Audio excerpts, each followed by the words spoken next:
students are listening like this, very curiously. So that's also a feedback. When I nod my head like this, that is also a feedback. હું કહું કે yes, તો એ પણ feedback.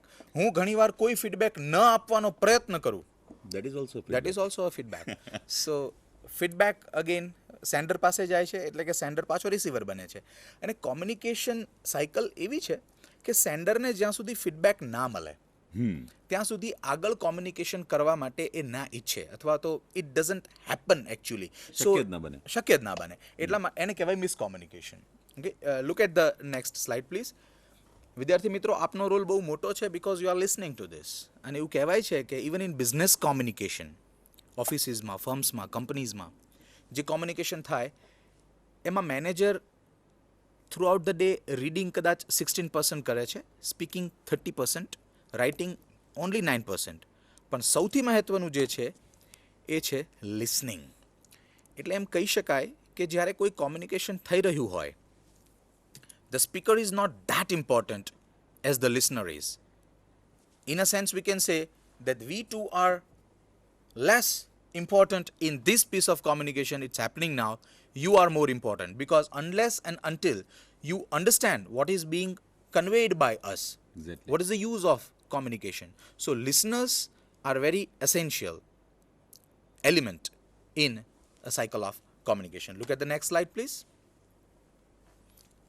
We spend years learning to express our ideas. Personality development na classes chale છે ને, but few of us ever take course in listening. અને સૌથી વધુ communication જો સુધારવું હોય, if I want to be a very good communicator, the first thing I should learn is not speaking but listening, because that is more important. Communication in business. Communication is used to promote a product, service, or organization, relay information within the business, or deal with legal and similar issues. Methods of communication. One-way communication જેમ કે memorandum, fax, email, voicemail, letter. Two-way communication ના examples જોઈએ તો phone call, online chatting કે face-to-face communication. Even અત્યારે જે આપણે કરી રહ્યા છીએ, that is also a piece of two way communication. કારણ કે આપ લોકો પણ ફીડબેક આપી શકો છો ફોન કોલ દ્વારા. You can also write an email. So that is also a two way communication. And collaborative કોમ્યુનિકેશનનું એક્ઝામ્પલ છે જેમ કે ટીમ મિટિંગ હોય કોઈ ઓફિસમાં, કન્સલ્ટિંગ ચાલતું હોય, કન્સેન્સસ ડિસિઝન મેકિંગ માટે ભેગા થયા હોય, ગ્રુપ પ્રોબ્લેમ સોલ્વિંગ હોય. તો these are called the methods of communication. હેતુ, purposes of business communication. જરા ધ્યાનથી. To provide factual information, to clarify and to condense information, to state precise responsibilities, and to persuade and make recommendations. કોમ્યુનિકેશનના ફાયદા શું? આપણે કાસ્ટવેની જે વાત કરીએ ફરીથી યાદ રાખીશું. આપણે એવું કહેવાય કે જે બિઝનેસ ફર્મમાં કોમ્યુનિકેશન ખૂબ સારું હોય, it is a sign of healthy environment. જે ફર્મમાં, જે કંપનીમાં અથવા જે કન્ટ્રીમાં પણ કોમ્યુનિકેશન સસ્તું ના હોય, કોમ્યુનિકેશન ઇઝી ના હોય, એને ડેવલપિંગ કે ડેવલપ્ડ કન્ટ્રી ના કહી શકાય. અને કદાચ એટલા માટે જ કમલભાઈ સામ પિત્રોડાને આજે પણ આપણે યાદ કરીએ છીએ, કારણ કે ઇન્ડિયામાં જે કોમ્યુનિકેશન સસ્તું થયું, આટલું સરળ થયું, એની પાછળ એમનો ખાસો મોટો હાથ છે. તો કોઈ કંપનીમાં પણ જો ઓફિશિયલ કોમ્યુનિકેશન સતત થયા જ કરતું હોય, ઇટ્સ ઓલવેઝ હેપનિંગ, તો એમ કહેવાય કે this is a good sign કે અહીંયા પ્રોગ્રેસ થઈ રહ્યો છે. તો સ્લાઇડમાં આપ જોઈ રહ્યા છો એ પ્રમાણે it increases productivity, it reduces stress. Tom Hanks in Cast Away.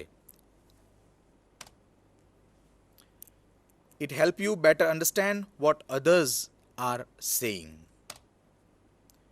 It helps you better understand how to get your message across. And it enhances relationships among the colleagues in business firms. It saves time, it saves money. Patterns of communication ની વાત કરીએ તો business કોમ્યુનિકેશનમાં આ શબ્દો અવારનવાર આપને ભણવામાં આવશે. આપ ફર્સ્ટ યરમાં હો કે BCAમાં હો, આપને આ સિલેબસમાં પોઈન્ટ્સ છે કે 2 કાઇન્ડ્સ ઓફ કોમ્યુનિકેશનની વાત છે અહીંયા, ફોર્મલ કોમ્યુનિકેશન અને ઇનફોર્મલ કોમ્યુનિકેશન. ફોર્મલ કોમ્યુનિકેશનમાં અપવર્ડ કોમ્યુનિકેશન છે, ડાઉનવર્ડ છે, lateral. Now what is the meaning of upward communication? ફોર્મલને આપણે એક અલગ શબ્દ આપીએ તો એમ કહી શકાય કે formal communication means official communication. Upward communication means subordinate is writing a letter or making a request to the superior. That is called upward communication. Downward communication means the superior writes or conveys some message to the subordinate. That's called downward communication. And when communication is taking place among the same hierarchy officials, that is called lateral communication. અથવા એને horizontal communication પણ કહે છે. Informal કોમ્યુનિકેશનને એક અલગ શબ્દથી ઓળખવામાં આવે છે, ગ્રેપ વાઇન. હવે નેક્સ્ટ સ્લાઇડ જુઓ આપ. Vote is the picture? This is a grape wine. ગુજરાતીમાં જેને દ્રાક્ષનો વેલો આપણે કહીએ, ક્રીપર્સ. આ જે ચિત્ર છે એને ઇન્ફોર્મલ કોમ્યુનિકેશનનો સિમ્બોલ કહે છે. વાય? કારણ કે અહીંયા ક્યાંથી વાત શરૂ થાય છે અને ક્યાં એ વાત પહોંચે છે, nobody knows.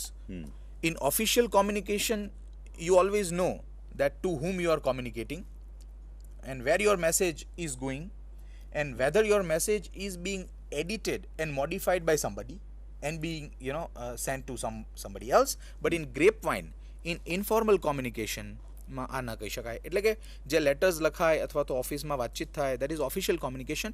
પણ ચાયની કેન્ટીન પર 5 લોકો ઓફિસના ભેગા થાય અને જે વાતો કરે કે આજે આવું થયું, કંપની પોલિસી બદલી રહી છે, ધીસ દેટ, એ બધું ઇન્ફોર્મલ હોય. મરી મસાલા સાથેનું કદાચ એમાં એવું પણ હોય કે મરી મસાલા હોય, પણ અફવાઓનું બજાર, અફવાઓ પણ ત્યાંથી જ પેદા થાય છે. એક્ઝેક્ટલી, અફવાઓ પણ ત્યાંથી જ પેદા થાય છે. But you will be very much surprise to know કે આજે જેને આપણે ઇન્ફોર્મલ કોમ્યુનિકેશન કહીએ છીએ અથવા તો ગ્રેપ વાઇન કહીએ છીએ, એમાં 75 to 90% of communication is accurate. Yes, and it is also being said by the experts કે grapevine communication હોય, informal communication હોય, that is sometimes more reliable than even the official communications. Look at the slide, please. Research shows that 75 to 90% of business information travels through the grapevine is accurate. હવે થાય શું? આપણે વાત કરીએ પ્રમાણે જ્યારે અફવાઓ ફેલાવાનું શરૂ થાય કે અન્ય કોઈ મેસેજીસ એવા કે જે ઓફિશિયલી ના હોય, તો મેનેજર્સ છે એને કંટ્રોલ કેવી રીતે કરે? તો મેનેજર્સ માટે બહુ it's a challenge for them, how to control this.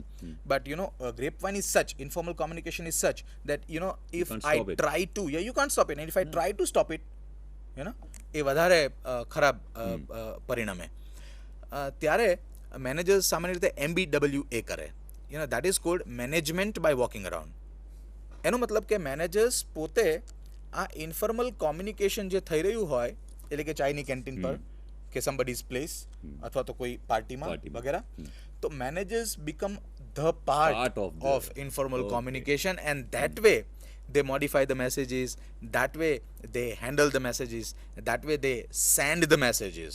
Okay, and that's why perhaps 75 to 90%, as I said, it's accurate informal communication. Look at the next slide, please.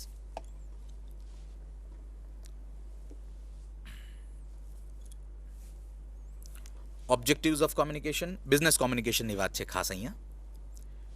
Information and knowledge. જ્યારે કોઈ નોટિસીસ કંપનીમાં આપવામાં આવે, request letters, appeal letters, advising and counselling અથવા warning જ્યારે તમે કોઈને આપતા હોય, જે મેમોરેન્ડમ્સ જે તમારે ભણવામાં આવશે સિલેબસમાં, they are called the warning messages. અથવા કલેક્શન લેટર્સમાં પણ વોર્નિંગ મેસેજીસ મોકલવામાં આવે છે. To persuade someone you require letters.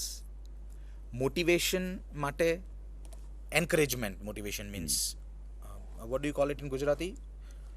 ઉત્સાહ વધારવા માટે. And raising the moral letters લખવામાં આવે, they are called the motivation letters and raising moral letters. Look at the next slide.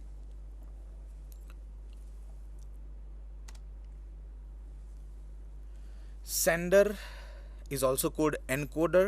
એ પોતાનું પરસેપ્શન હોય, એટીટ્યુડ હોય, કોઈ બિલીફ હોય, એક્સપિરિયન્સીસ હોય કે કોમ્યુનિકેશન એબિલિટી હોય એને એનકોડ કરીને મોકલે છે, which travels through verbal or non verbal medium or channel,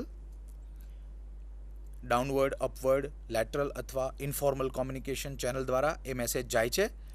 Receiver receives the message, same perception, same attitude, same beliefs, same experiences are understood, and then he gives feedback back to the sender.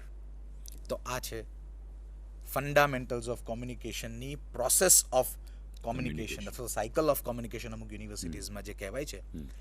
This is it. Look at the next slide, please. My dear friends, listening is more important than speaking. આપણે હમણાં જ વાત થઈ, એવું પણ સાબિત થયું કે you are more important than we are here, because if you don't understand the meaning, there is no use of this lecture. We hope you enjoyed watching this as much as we enjoyed making it. આપ આપના feedback આપી શકો છો. You can write email to any of us on these email IDs. અને સાથે સાથે તમને અમે બીજી પણ એક સાઇટનું નામ આપવા માંગીએ છીએ જ્યાં આગળ તમે રેગ્યુલરલી આખા સંધાન કાર્યક્રમ દરમિયાન આપ જે વ્યાખ્યાનો જોઈ રહ્યા છો એના વિશેનો ફીડબેક પણ તમે અમને આપી શકો છો. અને એનું નામ છે સરવૈયા સાહેબ જે આપને હમણાં જ આપીને કહેશે કે sandhan_biceg@googlegroups.com. Exactly. આની ઉપર તમે તમારા પોઝિટિવ નેગેટિવ જે કંઈ સજેશન્સ હોય, સૂચનો હોય, અથવા તમારા અભિપ્રાયો હોય, અથવા તમારા અનુભવો હોય એ તમે આની પર શેર કરી શકો છો. Not only that, but you can also tell us that what subtopics, cornered topics you want us to include in this program. I'm not referring to commercial correspondence only. I'm referring to all the subjects. આપને જે બી સબ્જેક્ટ્સમાં જે કંઈ modification આપ ઈચ્છતા હો આપના એંગલથી, if you try to appreciate the whole project, you can write to us. If you want to criticize this, any of the lectures, any of things, whatever you want, you can write to us on this ID, and we will definitely give you the feedback of the feedback, and we will let you know that what modifications we are doing. Kindly note down this address: sandhan_biceg@googlegroups.com. Thank you all. આપે ખૂબ સરળતાથી સાંભળ્યા, શાંતિથી સાંભળ્યા, એ બદલ આભાર. Thank you very much Sarvaiya સાહેબ. ફરીથી એક વખત આ કમ્યુનિકેશનની સાયકલ પૂરી કરવા માટે ફીડબેક અનિવાર્ય છે. સો keep it that thing in your mind and keep watching Sandhan. Thank you very much. Bye.